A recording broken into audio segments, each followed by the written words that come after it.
Yay Media Group. 13 has been my lucky number for a while. Like, it's always a sign of good things to come for me.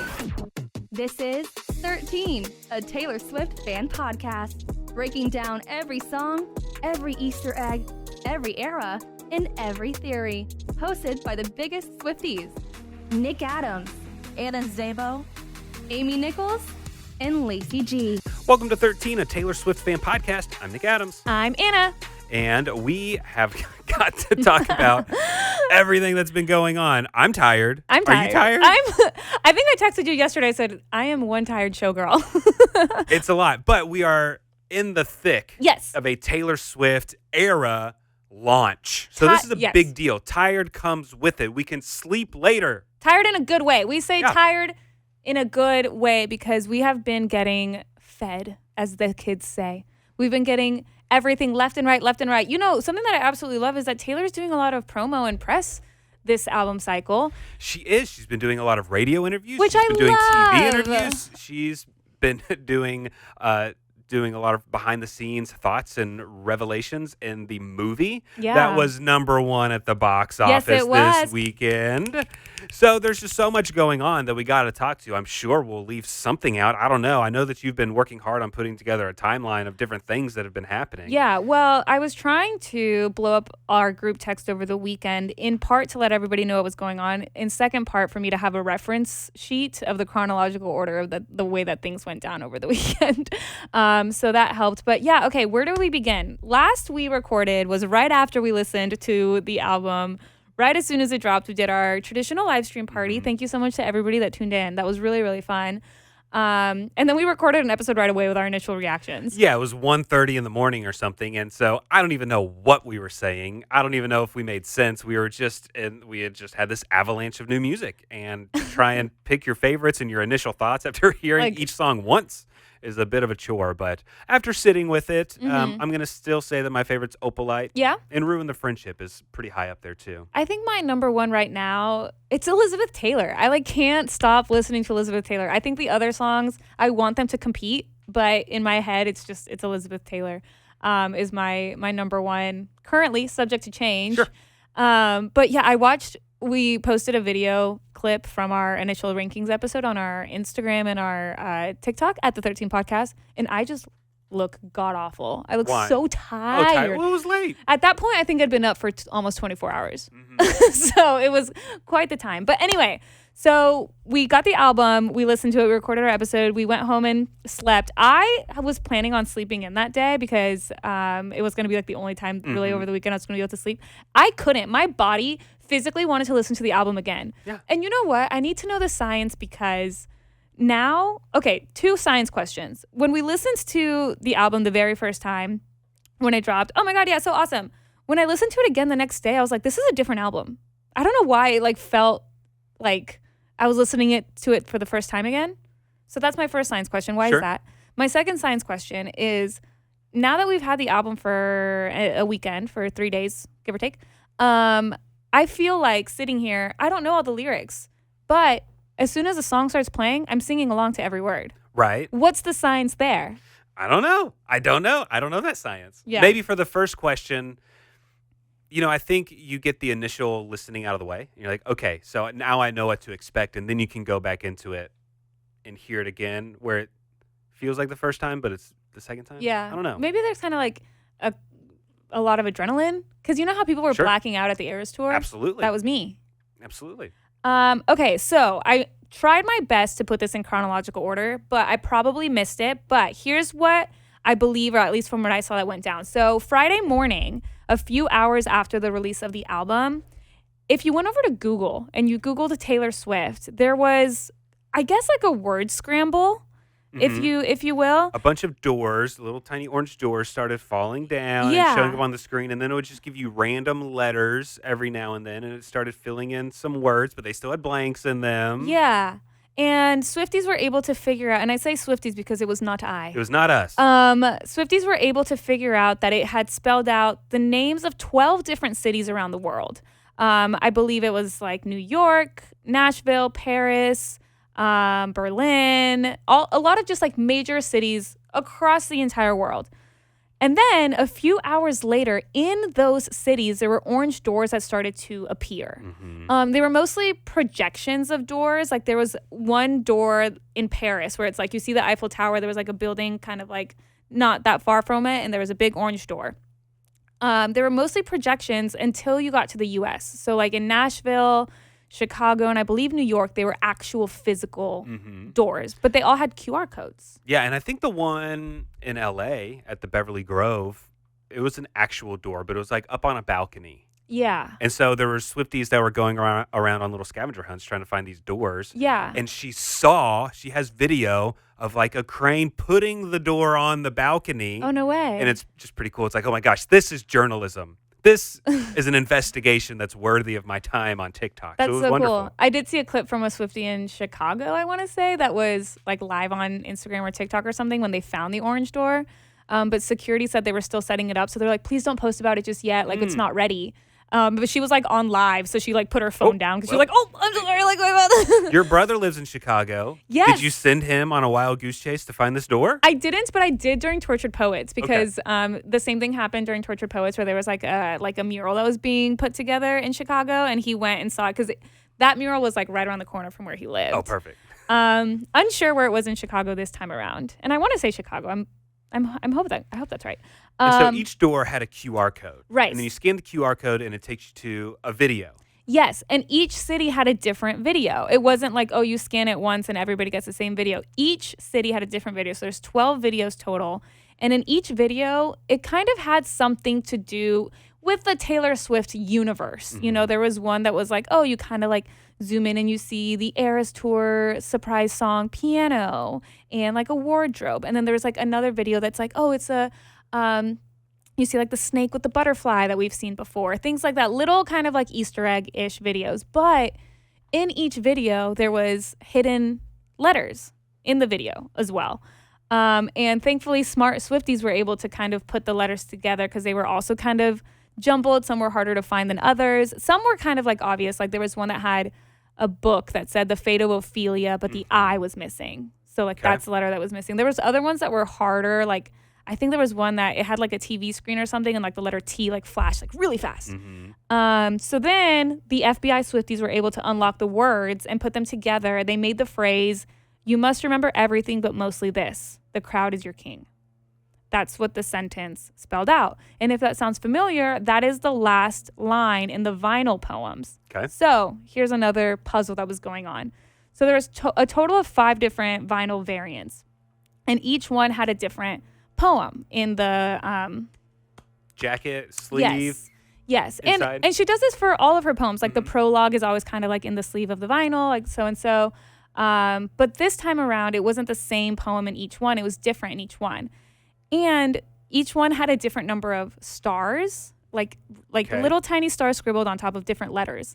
And so the little stars on the letters, like on one poem, the stars letters spelled out 1, like O-N-E, then 2, 3, 4, 5. So that basically told you the order of which to put the poems in order.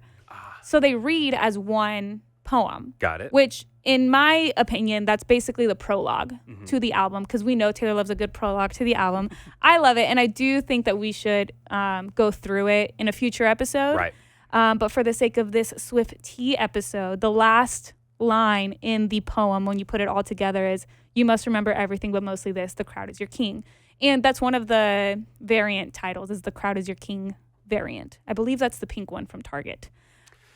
Yeah, we're going to have to get into what that actually means.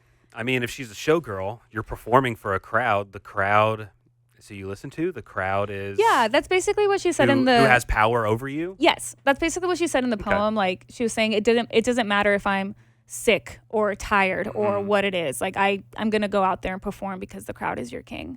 Got it. So now we're wondering, like, okay, we got all of these doors, we got the poems, all of this, like... Is this leading to something even bigger? Or was that kind of it? At this point in time of recording, Monday, October 6th, 11 a.m. Central Time.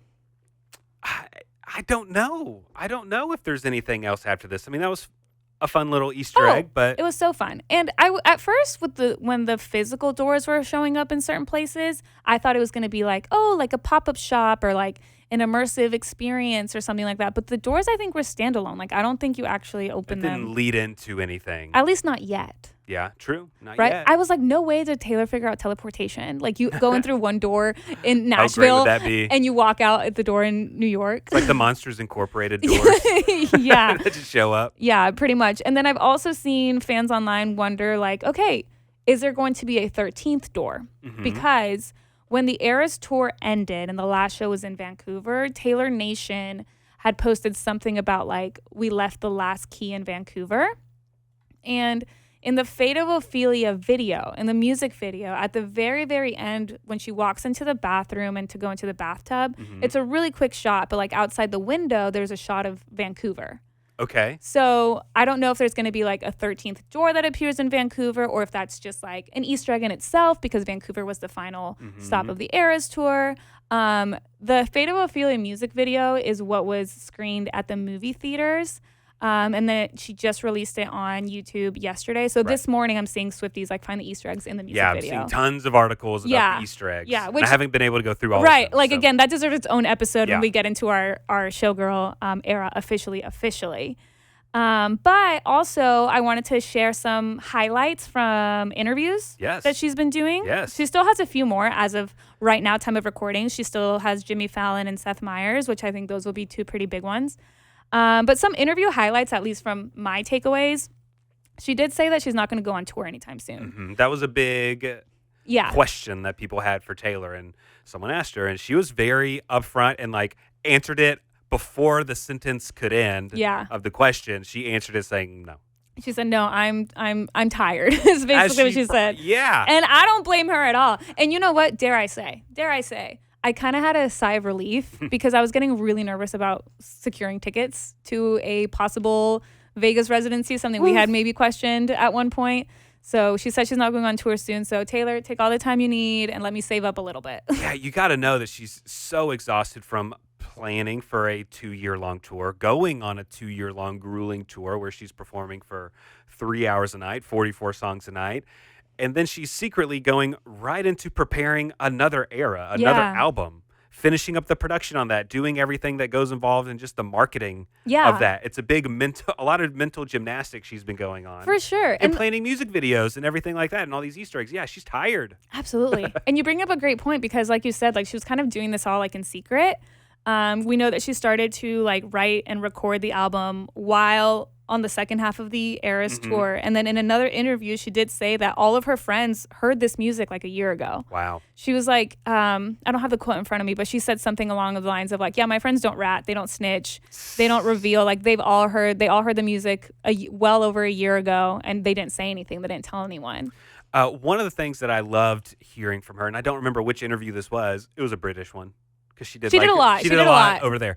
And one of the quotes that I loved that she was talking about is how this album cycle and promotion, this album still fits into what she's currently going through. Yeah, which is so cool. She is currently living in these feelings and emotions. Whereas when it was Tortured Poets, she had written that before and she's kind of moved on from some of it. And so she's not still in that vibe right now. But then you got to go and promote it and do all these things. But she's saying, if you record an album a year previously and then you release it, you might not be in that stage of life when the album finally comes out. But now she is in this stage of life currently where she is so over the top happy, where it's clear in what she's singing about and the vibe of these songs. So it's just really cool that she gets to experience that herself. It's really, I just love seeing her so happy. Like she's so clearly, and in every interview, she's glowing. Yeah. She's grinning ear to ear. She's so proud of this album. She's so happy to share it. She's proud of her, like you said, like where she's at in life right now. They've been, in every interview, they've been asking her, of course, about her engagement and Travis. And in every single one, she's like, oh, you would love him. Like you would love him when you meet him. Like it's just so cute. And what a change of pace for her. Right. Because previously, not just with Joe, but a lot of our other relationships, it's been pretty tight-lipped about anything when private it comes life. to very private, keeping everything private. But here, it's the complete opposite, where she can say, clearly she's not saying everything, but she can let her guard down a little bit. Yeah. She doesn't have to think about every tiny thing she's saying because that's going to come back to bite me because so-and-so wants to stay a little bit more private than me. Travis doesn't care about being private. Yeah. You know, like he loves being out there and this is great. And so it's just really cool to get to see her experience this side of a relationship for the first time. I think there's a very clear confidence in her. Sure. You know, like she's very confident in herself, in her relationship and everything. And even in one of the interviews, she said something about how Travis is so supportive of her career. And they, like, that's what they bonded over, essentially, is like he puts so much into his career. She puts so much into hers. And she said something along the lines of, he's never going to tell me to stop making music. Right. You know, like, and that's, that just brings me so much. I'm just so happy for her. I love seeing her so happy. So much joy. And that's another thing that she said in one of these interviews where someone was saying, hey, there's a rumor going around that this is going to be your last album. Right. And then you're going to go off, have babies, do whatever it is. You're not going to make music for a while. And she shut that down fast, saying like, no, I'm going to keep making music. I love what she said. She goes, well, that's a shockingly offensive thing to say. And I'm so glad because I feel like even in just the Swiftie community, every single time she puts out an album since like Folklore, it's always, is this going to be her last one? Oh, Evermore. Oh, that's going to be her. Midnight's. She's telling us she's done. It's like, I don't know why there is like a corner of the Swiftie community that is so set on like her retiring, but I'm so glad that she finally just was like, nope. Like nope. I'm gonna keep making music. I'm gonna keep doing. I mean, it's so obvious that creating music and creating art fulfills her, you know? Yeah, so that's a good one. I had that one on my list also. And that she also said that she wants to have a really big wedding. Yeah, and every time she goes on an interview and the breakfast host, the reporter, the interviewer says something about the wedding, she'll say, oh, you'll know. Yeah. You'll know when it is. And then they say, oh, okay, great. And she says, no, because you'll be invited. I would like die. Are you kidding? No. Like she's inviting everyone to her wedding. It's going to have to be in a football stadium. It's going to have to be. Yeah, for real. No, this just makes me so happy. Oh, I love. This album is just so, every single time I listen to the album, I like it more than the last. Well, you're not the only one. A lot of people like this album because, do you want to hear some of the records? Absolutely. It has broken. So before the album even came out, Life of a Showgirl was the most pre-saved album of all time. It broke the previous record set by Tortured Poets. And so this is the first album that's going to have over 5 million pre-saves. It was the most streamed album in less than 12 hours after its release of this year. 12? In just 12 hours, it had broken the most streamed album of the year. So in the U.S., The Life of a Showgirl, sold 2.7 million copies. That's physical and digital albums and downloads altogether on its first day, making it instantly the best-selling album of 2025. And it was Taylor's largest opening week ever after the Tortured Poets, or surpassing the Tortured Poets department. Wow. And it already has the second largest week of sales of any album in just one day. It's had the second largest week of sales. That's crazy. With 2.7 million, and she has to beat Adele, which is just over 3 million. So in one day, she's already 3/4 of the way there. Wow. So give her an extra 6 days. We'll see what the totals are. And I believe she also surpassed Madonna as the most listened to female artist of all time. Wow. And so really, when it comes to all these records about like most listened to and most streamed and stuff like that, she's kind of competing just with people who are not making music anymore. She's competing with the Beatles and Elvis and Michael Jackson and the Eagles and the Rolling Stones. Yeah, which is also kind of crazy to think because that was a different era in how people consumed music. Consumption was completely different. Mm-hmm. And, you know, I don't know if this is good, bad, pro, con, whatever. Yeah. People can decipher that however they want. But she's the only modern artist that's hitting these numbers. Yeah. So it's very impressive. It's a real legacy to leave. I mean, Adele did really good. Oh, yeah, absolutely. In 2015 is when 25 came out. So she's got to beat that one. But she's doing good. And there's definitely some criticisms of this album. There's definitely a lot of Swifties, if you can call them that, that did not love this when they first heard it. There was kind of an instant backlash that I was seeing on some of my social medias. Did you see It took me a minute. any of that? It took me a minute to start seeing it. And then when I started to see it, I was like, I don't think y'all are listening to the same album I'm listening to. And as Swifties, both of us have been Swifties for a very long time. My first big Swiftie album was Red. I love that. And it seems like every time she puts out an album, there's a solid few weeks where at the same time she's breaking records like we just talked about, but there's also a lot of criticism. When 1989 came out, why is she doing pop music? And then when Reputation came out, it's like she's just whining about her reputation and Kim Kardashian. And then people start loving it a few weeks after that. And then Lover comes out, and it's like, what is this? What is You Need to Calm Down? We don't like this. It's too childish. It's cheesy. Okay. And then Folklore comes out. It's like, who does she think she is? This isn't pop music. Why is she writing this kind of slow, acoustic-y kind of vibe? That's not her. And then Midnight's comes out, and it's like, this is too experimental. What is she writing about? This is crazy. And then Tortured Poets comes out. And she's too sad. What does she think she is? Is she a poet? Yeah, too long. That was a big one. Too long. And now this one comes out, and it's like, it's too short. It's too short. It's too poppy. It's too horny. It's too whatever happy. It is. There's always criticisms of it. And it's just give it a week. And I know in our group chat, someone had posted just screenshots of criticisms from past albums, and those same people 4 weeks later love the album. No, so it almost there was somebody that I think it was on Reddit, and they pulled posts from when Reputation came out, and you could take those posts and copy paste them. It's the exact same criticism for Showgirl, and I'm like, it's almost like clockwork, and then eventually in a few years, y'all are going to be asking for Showgirl vault tracks. Exactly. And so you can kind of tell the people who like Taylor Swift because of the Eras tour. Right. And people who like Taylor Swift who like Taylor Swift. Yeah. And it's almost like it's expected. And if Taylor's unbothered, I'm going to be unbothered. Sure. Honestly, I genuinely think that the song Actually Romantic changed my brain chemistry when it comes to the haters. Yeah. Because I see a hate video, and instead of feeling like I need to be like I usually am, I'm more so like, oh, it's actually sweet. You spent all this time on this. Yeah. You listened to the album, you recorded a video, you edited the video. You tagged her. You hashtagged it. You tagged the album. You posted it. Call me crazy, but I think you're a fan. Yeah.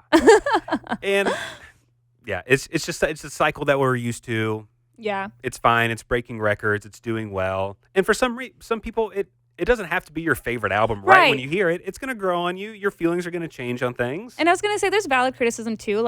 If you prefer the slower jams and this isn't a slower jam, sure, that's totally fine too. But I think what gets to me is when the criticism is more so oh, I like her better when she's sad. Yeah. That's the one that bothers me, because we know that that's a fear that Taylor has. And I think she has shown time and time again that she can write good, happy music. Yeah. And take Reputation, for example. Besides its, quote, reputation, if you will, that's a love album. Yeah, it's a song falling in love. That is a love album more than anything. I think somebody did the percentages. There's more love songs on Reputation than there is on Lover. Sure. Okay. So, take it as it is. Me, I'm screaming from the rooftops. I love Taylor Swift. I love this album. And that's just the way I'm going to be. Yeah, I mean, I just feel like people are wanting Taylor to prove something or do something, but each album is an era. Right. If she wanted to construct beautiful, sad poetry, you have an album for that. If you want the country music, you got an album for that. If you want horny pop music, you got an album for that. I mean, why can't she be all those things at once? Right. Why are we faulting her for doing something different and doing something new? That's what she challenges herself to do with every album. So why are we hating on that? I don't get it. Yeah. Also, did you listen to any of the snippets of the acoustic versions of the song? I haven't. So that's another thing to get to. When Taylor Nation had released the calendar of events, there was the Standby, and we had contemplated, what's that going to be? Is it going to be an ACL appearance? Is it going to be something on SNL? We didn't know.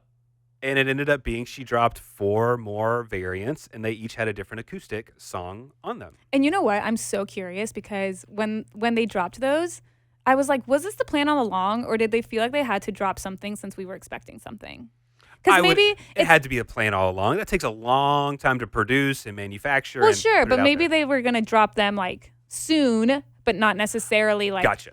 That day at that time is more so my question, because somebody online was like, Standby is also just very common in the realm of theater and performances and stuff. To put Standby on a calendar is not necessarily we as Swifties, of course, take it as, oh my God, what is this? But that's just part of our culture. Yeah, my big theory that I sent in our group chat that clearly was incorrect, but we've all been wanting this tour doc or something like that. And the life of the showgirl plays into her being on stage and the persona that she has to put on when she's on stage. And my theory was, what if Standby was the name of whatever this behind the scenes look is? Because that's the last thing a performer is going to hear before they go on stage. Oh, Stand by. Yeah. Stand by. And then you walk out. Yeah. And so I thought, okay, maybe that's the behind the scenes peak that we're going to get. Maybe if there's a docu-series, one of the episodes will be called Standby. Could be. And then one of the other episodes will be called like Female Rage the Musical. You know, I all know, those other things I know. that we've been kind of seeing. We've been saying this for years at this point, but I do think there's going to be a docu-series. I mean, there has to be something because at some point. she had these cameras following around behind the stage and stuff like that. So we know that there's footage. Yeah. What are they going to use it for? I don't know. Yeah. But also I will say, so I didn't get the CDs with the acoustic songs on them. I'm really hoping that they're on streaming at some point. Right. But the snippet that they posted of the Elizabeth Taylor acoustic injected in my veins. Like, it sounds so, so, so good. And part of me wonders, I was like, I wonder if this is even though it's the same lyrics from the pop version of Elizabeth Taylor, I'm like, I wonder if this is the vibe that some people were expecting. Go listen to the snippet because I don't have the full song. Send me the full song if you have it.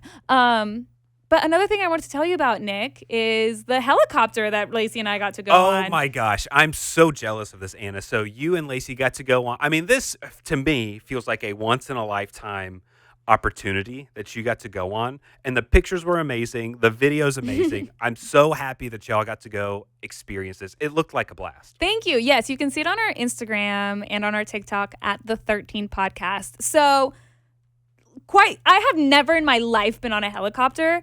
And so we got this incredible opportunity thanks to Longhorn Helicopters and the Omni Dallas Hotel. So Omni Dallas Hotel is where we will be hosting our Swifties in the City event on October 17th. Omni, they have a lawn in front of the hotel that kind of has like the Skyline as the backdrop. And that's going to be the stage for Swifties in the City. And the Omni Hotel Dallas has become part of the Dallas Skyline. Oh my God, yeah. There's several iconic buildings in the Dallas Skyline, and this is one of them. And the whole side of the hotel is just a giant LED wall. Yeah. And they can light it up. Yeah. To whatever they want it to. And so on Friday, October 3rd, they lit up orange. So cool. And not just an orange, it was like a glittery orange. It was like a twinkling orange. So they had this plan to light up orange for Taylor Swift and to celebrate the life of a showgirl. And so thanks to Longhorn Helicopters, they invited Lacey and I to go on a helicopter tour to see the building from up high. I was a little nervous because I've never been on a helicopter before. But as soon as we got there, the pilot was so nice. He went through all the safety, rules and everything, kind of like what to expect. And as soon as we stepped onto the helicopter, suddenly I wasn't scared anymore. Yeah. I don't know why. I really wasn't. So it was me and Lacey and two of the incredible women from Omni, Brianna and Lindsay. And we were all like, oh my God, we've never been on a helicopter, but we see them do it on The Bachelor all the time. So this is gonna be so fun. So we go up. It felt weightless almost. Like it felt very light. Like I was suddenly like, you know how sometimes when you go on a plane, it just like, sometimes I think like this plane is so heavy. How are we flying? How are we flying right now? Are we moving? What's happening? happening? Like what's happening? So the helicopter just kind of goes like slowly, just kind of goes up and it hovers. And I was like, oh my God, here we go. We got to wear the headsets, which was really cool because it's really loud on the helicopter. I don't know if y'all knew that.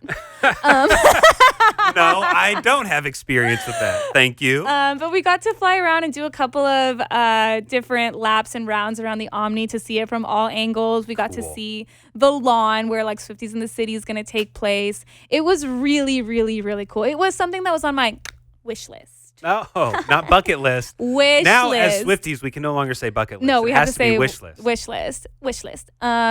Yeah, it made me, I'm already so excited for our event, Swifties in the City, but this made me even more excited.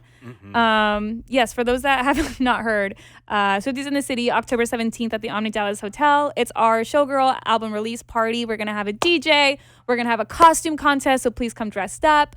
We're going to have performances. We're going to have a Swiftie market. It's going to be so much fun to shop the Swiftie market. You got Swifties who have so many fun trinkets and art projects that they've been working on, and they're so excited. And they're making custom things for this, some of the vendors are. And so it's going to be really fun for you to experience that and support some local artists and things like that. It's really special. Yeah, it's an all-ages event, so bring your kids. Tickets are only $13. You can get them at the13podcast.net. Oh, we're still doing our signed album giveaway. For anybody that's listening to this podcast, this is a secret giveaway that we're doing. It's only for people who are listening to the podcast. Yes, only for those that are listening. All we ask you to do to enter to win a signed CD of The Life of a Showgirl, signed by Taylor Swift, is share our event on social media. You can take a screenshot of something we've posted and share it on your own account. You can share a story. You can post a tweet. You can make a TikTok video, whatever you want. Just let your friends know about Swifties in the City and use the hashtag Swifties in the City Secret Session. Tag us also so we can repost, but definitely use the hashtag Swifties in the City Secret Session. That's the hashtag that we're tracking. You can post and enter as many times as you want up until October 16th. And we will select a winner to win a signed CD. We will soon also do a signed CD giveaway on our Instagram. That's separate. So as a listener of the podcast, you have 2 chances. It's going to be a blast. We love getting together with our fans and people who listen to this podcast and the Swiftie community. Like, it's just it's really something special that has happened as a part of this podcast. And it's really neat to be able to bring Swifties together. So we're really looking forward to seeing everyone there. So please come. Yeah. It'll be a blast. Yes. And let us know tickets at the13podcast.net. Yeah. Let us know your favorite song. Is there anything else that we've missed from this album rollout that we haven't gotten to yet? I'm sure. There's got to be. There has to be. I'm sure there's something. There might be something happening right now for all we know.